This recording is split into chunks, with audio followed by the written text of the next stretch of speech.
Object-oriented PHP, classes, objects, inheritance, encapsulation.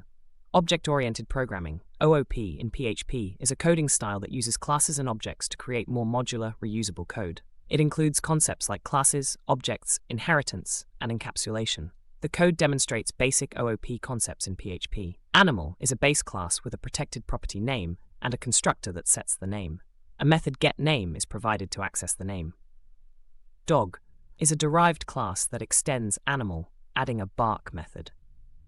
It uses getName, inherited from animal, to include the dog's name in its bark. In the end, we create an instance of dog, passing Buddy as a name to the constructor, and call the bark method to demonstrate inheritance and encapsulation. Namespaces. Namespaces in PHP are designed to solve two problems: to help manage and avoid name collisions between code components, such as classes, interfaces, functions, and constants, and to allow for better organization by grouping logically related code components together. In this code, a namespace myProject sub-level is declared, which can contain classes, functions, and constants. MyClass is a class within this namespace. MyFunction is a function, and MyConst is a constant declared therein. To access these from outside the namespace, one would need to refer them with their fully qualified name or use use keyword. Traits. Traits are a mechanism for code reuse in single inheritance languages such as PHP. A trait is intended to reduce some limitations of single inheritance by enabling a developer to reuse sets of methods freely in several independent classes living in different class hierarchies. In the code example, we declare a trait named shareable that includes a method share. The photo class uses the shareable trait, enabling it to utilize the share method. The post and comment classes do not use the trait, and therefore don't have the share method.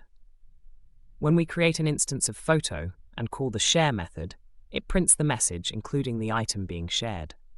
Traits are not classes and cannot be instantiated on their own. Interfaces and abstract classes. In PHP, interfaces are defined to provide a set of method signatures which must be implemented by a class. Interfaces specify what methods a class should implement, without defining how these methods should be handled. Interfaces are particularly useful when you want to ensure that different classes adhere to a certain contract of methods. In the provided code, an interface named shape is declared with a method signature for getArea. A class circle then implements this interface, providing a specific implementation for the getArea method that calculates the area of a circle. By implementing the interface, the circle class is contractually obligated to define the getArea method. Magic methods, construct, destruct, etc. Magic methods are special methods in PHP that start with 2 underscores. They are triggered in response to specific actions on objects, such as when an object is created or a non-existing property or method is accessed. The provided code example defines a class named sampleClass, which includes 2 magic methods, construct and destruct. The construct method is executed automatically when a new instance of sampleClass is created. It is typically used to initialize any properties or perform startup tasks. The destruct method is called as soon as there are no more references to the object or the script ends execution. It can be utilized for cleanup purposes. The script creates an instance of sampleClass, triggering the constructor method, and then immediately unsets the object, which triggers the destructor method. Using Composer for dependency management. Composer is a tool for dependency management in PHP. It allows you to declare the libraries your project depends on, and it will manage, install, update them for you. To get started with Composer, you first need to have it installed. Once installed, you define your dependencies in a composer.json file in your project root. In the given code snippet, we are using Composer to require the monologue library, which is a logger for PHP. The command composer require monologue/monologue tells Composer to find the monologue package, download the latest stable version, and update the composer.json and composer.lock files accordingly. It will also download the necessary dependencies for monologue and set up autoloading. Autoloading classes with PSR4. Autoloading classes in PHP is a mechanism that automatically includes class files when they are needed, without the programmer having to manually include them using require or include. PSR4 is a standard for autoloading that allows for a cleaner, more organized directory structure. It requires a mapping between the namespaces and the file paths of the corresponding classes. The provided code snippet sets up an autoloader that subscribes to the PSR4 standard. The sbool or autoload register function registers an anonymous function that gets called whenever a class is used but not yet included. The function calculates the file path by mapping the namespace to a base directory, replacing namespace separators with directory separators, and appending .php. It ensures that the class's file is only required if it exists, thus preventing errors for missing files. Building a PHP MVC application from scratch. MVC stands for Model View Controller. It's a design pattern that separates an application into 3 interconnected components. This architecture is used to organize code in a way that is modular, easier to manage, and scalable. The index.php file serves as the front controller of the application, initiating the routing process. It starts by including a router class, and then creates an instance of that router, which will manage the incoming requests and direct them to the appropriate controller actions. Sessions and cookies. Sessions are a way to store information in variables to be used across multiple pages. Unlike a cookie, the information is not stored on the user's computer. Here's how to start a session, set session variables, and end a session. The code starts a new session with session start, which makes the session variables available. We then set a session variable user. To clear all session variables, session unset is used. Finally, session destroy ends the session. Handling user authentication and authorization. User authentication in PHP is the process of verifying the identity of a user attempting to access a system. This is typically done by checking provided credentials against a source of truth, such as a database. The code starts a new PHP session to maintain state across various pages of the application. It then checks if the username and password have been posted. If they have, it compares them to a set of predetermined credentials. This is just a placeholder. In a live application, you'd query a database. If they match, the user's ID is stored in the session, and the user is redirected to a dashboard. If not, an error message is displayed. Password hashing and security. In web applications, securing user passwords is crucial. Password hashing is a security technique that transforms a plain text password into a non-readable format. This protects against unauthorized access, even if the data store is compromised. PHP uses the password hash function to create a hash, and password verify to check a submitted password against a hash in the database. The code snippet demonstrates basic usage of password hashing functions in PHP. A user password is stored in the variable $password. The password hash function generates a secure hash of that password. This hash should be saved in your user database. When verifying, the password verify function compares a plain text password to a hashed password. If they match, it means the password input is correct. These functions use the bscript algorithm by default, which is currently considered robust and secure for password storage. User input sanitization. User input sanitization is the process of cleaning or filtering user data to prevent malicious input that could compromise the security or stability of a system. It is crucial in web development to protect against attacks such as SQL injection, cross-site scripting, XSS, and other common vulnerabilities. In the provided PHP code, user input is obtained from the global post array, which captures data sent through a post request. The filter var function is used to sanitize the input by removing tags and encode or remove special characters. Filter sanitize string is a filter that ensures the input is to display or store.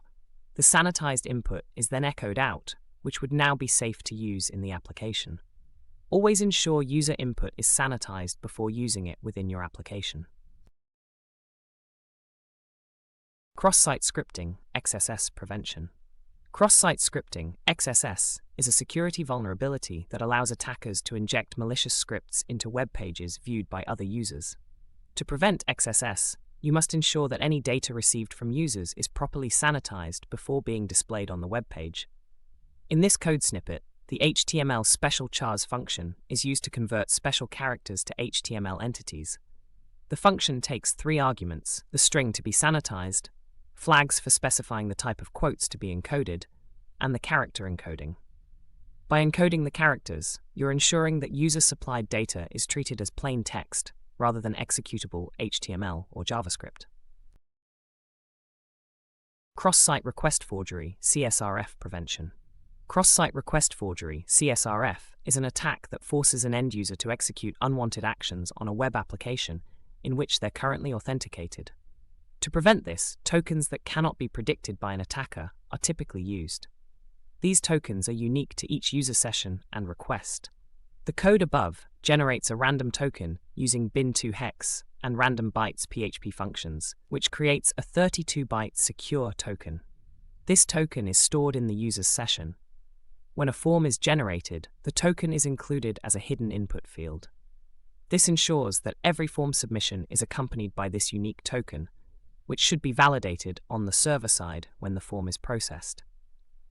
If the token does not match the one stored in the session, it's a sign that the form submission may be a CSRF attempt, and the request should be rejected. Working with JSON and AJAX. JSON, JavaScript Object Notation, is a lightweight data interchange format, often used to exchange data between a server and a web application. AJAX, asynchronous JavaScript and XML, allows for web pages to be updated asynchronously by exchanging small amounts of data with the server behind the scenes. This means that it's possible to update parts of a web page without reloading the whole page. When combined, JSON and AJAX can create a seamless user experience where data is quickly exchanged between client and server in a format that's easy for JavaScript to parse and use. The PHP script sets the content type header to application/JSON, indicating that the output is JSON formatted. An associative array is created with status, message, and data, which includes the user details. This array is then encoded into a JSON string using JSON encode and outputted. On the client side, a simple jQuery AJAX call is made to the PHP script. The data type is specified as JSON, which tells jQuery to pass the returned JSON string into JavaScript objects. If the request is successful, the response data is logged to the console. In case of error, the error is logged to the console. RESTful API development. RESTful API stands for Representational State Transfer Application Programming Interface. It is a set of guidelines and best practices for creating scalable web services. RESTful APIs communicate over HTTP and use standard HTTP verbs like get, post, put, delete, etc. They typically exchange data in JSON or XML format for ease of integration and are stateless, meaning each request from a client to server must contain all the information needed to understand and process the request. The code snippet shows a simple PHP script setup to handle RESTful API requests using different HTTP methods. The $server request method is used to determine the type of the HTTP request. A switch statement routes the request to the appropriate block of code based on the request method. For get, post, put, and delete requests, individual case blocks would contain the logic for handling those requests. If the method is not supported, a 405 method not allowed HTTP header is returned. Note that details of how each request is handled, e.g. retrieving from or updating the database, are not shown in this snippet. HTTPS and securing web applications. Hypertext Transfer Protocol Secure HTTPS is an extension of the Hypertext Transfer Protocol, HTTP. It is used for secure communication over a computer network and is widely used on the Internet. In HTTPS, the communication protocol is encrypted using Transport Layer Security (TLS), or formerly its predecessor, Secure Sockets Layer (SSL). The main motivation for HTTPS is to prevent wiretapping and man-in-the-middle attacks. HTTPS is not implemented via PHP code but rather configured on the web server and in the communication with clients' browsers. It involves setting up an SSL TLS certificate for your domain. Most web hosting services provide tools to enable HTTPS. Once HTTPS is configured, website visitors can access the site using HTTPS/ in front of the domain. For example, accessing HTTPS/example.com ensures a secure connection between the client and the server.